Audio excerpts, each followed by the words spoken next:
अनिल कुमार जी। राधे राधे श्री वल्लभ। राधे राधे महाराज जी, आपके चरणों में कोटि कोटि प्रणाम। श्री महाराज जी, जीवन में छोटी से छोटी घटनाओं से या मन के विपरीत कोई कार्य होने से या नई जिम्मेदारियों से आत्मबल बहुत कमजोर हो जाता है। क्योंकि हमने अपने आत्मबल को इस मलिन माया के खेलों में लगा दिया ना, यही गड़बड़ी हो गई, बहुत गड़बड़ी हो गई। हम अपने आत्मबल को अंतःकरण धर्म में समर्पित कर दिया। जैसे कोई बलिष्ठ राजा अपने आप को गद्दार मंत्री के हाथ में दे दे, अब उसकी दुर्दशा क्या होगी आप बताओ, क्या दुर्दशा होगी? वो हर क्षण जलेगा, हर क्षण परास्त होगा, हर क्षण नष्ट होगा। ठीक हमारी स्थिति यही है। हमारे से ही बल प्राप्त होता है बुद्धि को, मन को। जीव भगवान का अंश है, परम प्रकाश स्वरूप है, आनंद स्वरूप है, अमल है, अविनाशी है। हमने मन और बुद्धि में इतना तदात्म कर लिया कि मन, बुद्धि और इंद्रियों की मांग को हम स्वयं अपनी मांग समझने लगे। शरीर को मैं मान लिया। छोटी छोटी घटनाओं में सुखद में फूल गए, दुखद में दुखी हो गए। ये हमारी दुर्दशा है। जबकि अखंडानंद स्वरूप है आपका, जहां दुख का प्रवेश नहीं है, किसी शस्त्र का प्रवेश नहीं, किसी विकार का प्रवेश नहीं। वो आप हैं, वो आप, कोई और नहीं है। पर जब आप शब्द से संबोधन करें तो ये दिखाई देता है। नहीं, हमको लगता है यही मैं हूं। दर्पण में देखते समय ये नहीं लगता मेरा गाल, मेरी आंख में। तो यार बात तो तुम भी ठीक सोच रहे हो। मेरा गाल, तो जैसे मेरी मेज, मेरी घड़ी, ऐसे मैं तो नहीं हो गया ना। तो फिर खोजो तुम कौन हो। 3.5 हाथ होंगे आप अपने हाथ से, और इतने बड़े शरीर में आप अपने को खोज नहीं पाए। बहुत ज्यादा बड़ा कमरा हो तो परेशानी हो कि भाई बहुत बड़ा महल है, कितना खोजें। मात्र 3.5 हाथ की लंबाई, आपको अपने हाथ से नापो, बहुत छोटा कमरा है। और इसी में वो भी बैठा है जिसकी खोज करनी है, और जो खोज करने वाला है वो भी बैठा है। अभी अज्ञान के कारण 2 वर्णन कर रहे हैं, शास्त्रों में भी वर्णन है। अब अगर इसमें खोज लो तो छुपा छुपी का खेल खत्म हो जाए, जीवन मुक्त हो जाओगे। तुम इस घर में हो, तुम घर नहीं हो। भूल यही हो रही कि हम अपने को घर मान रहे, नहीं मान रहे। बोले जी ये आता है सामने, अपने आप का जब होता है ना तो ये आता है सामने, नहीं आता। ये पंचभूतों का देह है, तो आप जानते हैं मरने वाला है, परिवर्तनशील है। तो ये आप तो हो नहीं सकते। आप खुद बोलिए जब, तो आएगा मेरा शरीर। मैं शरीर, ऐसा तो हमें लगता कोई संबोधन नहीं करता। मेरा शरीर, आज मेरा शरीर बहुत थका हुआ है। मेरा शरीर, मैं तो नहीं हुआ ना। ठीक, अब अंदर चलिए। मेरा मन आज अशांत है, मेरी बुद्धि आज थकित है, आज मेरा चित्त कहीं नहीं लग रहा है। मतलब ये सब मेरा के अंतर्गत है। मेरा का मतलब अलग, मैं तो नहीं हुआ ना। फिर मेरा स्वभाव, वो भी मैं नहीं हुआ। अब मैं जो बचा, पहले इनका, तो फिर जो बचेगा वो मैं, वो आप हैं। और वो आप और आप में कोई अंतर नहीं है। संतों ने कहा खोजने चला तो बहुत ढूंढा, मिला नहीं, और जब मिला तो ढूंढने वाला नहीं रहा।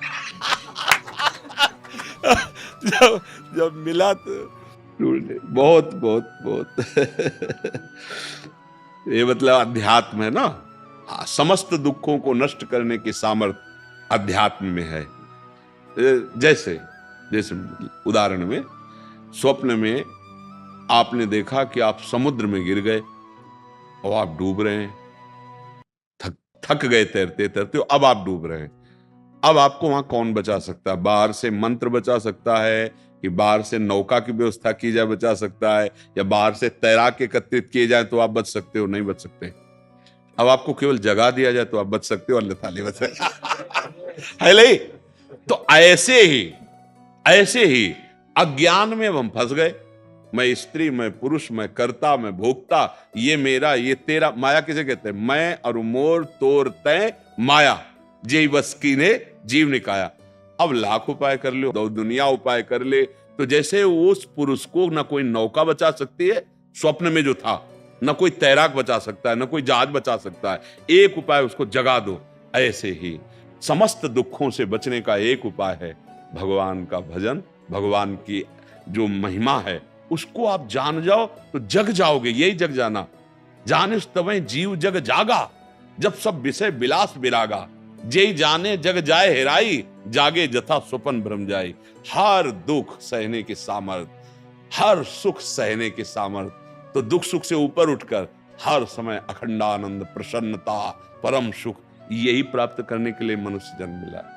इसीलिए हम सबको चिल्ला चिल्ला कहते हैं, अरे तू अविनाशी है, तू खुद आनंद सिंधु है, तू अपने स्वरूप को समझ, ये ज्ञान जागृत कर, भक्ति कर, जिससे तेरा हृदय पवित्र हो। तू परम सुख स्वरूप है, तुझे किसी भी वस्तु, व्यक्ति, स्थान से सुख नहीं चाहिए। तेरे घर में इतना माल जमा है कि ऐसे करने की जरूरत नहीं है। पर अब ये बात थोड़ा कठिन लगती है। अध्यात्म में आप ही अपने दुख सुख के कारण हैं। आपका मन विषयों में भूल करके जो अत्याचार, अनाचार, दुराचार, वही तुम्हारा दुश्मन है, और जो भगवत मार्ग में चल रहा है वही तुम्हारा मित्र है।